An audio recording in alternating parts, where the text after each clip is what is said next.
গাজীপুরের কালিয়াকৈর উপজেলার আটাবহ union BNP ও অঙ্গ সংগঠনের উদ্যোগে আজ বুধবার বিকেলে চাতুল ভিটি ব্রাইট স্টার মডেল স্কুল মাঠে ইফতার ও দোয়া মাহফিল অনুষ্ঠিত হয়েছে। অনুষ্ঠানে মহান স্বাধীনতা ঘোষক শহীদ রাষ্ট্রপতি জিয়াউর রহমানের রুহের মাগফিরাত, বিএনপি চেয়ারপারসন সাবেক প্রধানমন্ত্রী দেশনেত্রী বেগম খালেদা জিয়ার সুস্থতা ও দলের ভারপ্রাপ্ত চেয়ারম্যান তারেক রহমানের দীর্ঘায়ু কামনা করে বিশেষ মোনাজাত করা হয়। অনুষ্ঠানে সভাপতিত্ব করেন আটাবহ ৮ নং ওয়ার্ড বিএনপির সাধারণ সম্পাদক আবুল বাশার। অনুষ্ঠান সঞ্চালনা করেন আটাবহ ইউনিয়ন বিএনপির সাধারণ সম্পাদক আব্দুল্লাহ আল মামুন।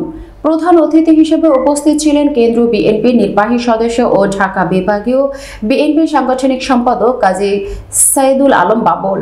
বিশেষ অতিথি হিসেবে উপস্থিত ছিলেন উপজেলা বিএনপির সাধারণ সম্পাদক পারভেজ আহমেদ সহ বিএনপির নেতাকর্মীরা।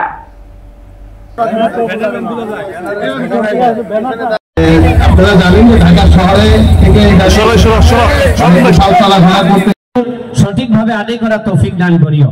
বিশেষ করে আল্লাহ মাত্র ইফতার এবং দোয়া মাহফিল উপস্থিত নেই বাংলাদেশে, এখন নাই চিকিৎসাধীন আছেন আমাদের দেশনেত্রী বেগম খালেদা জিয়া। আল্লাহ তার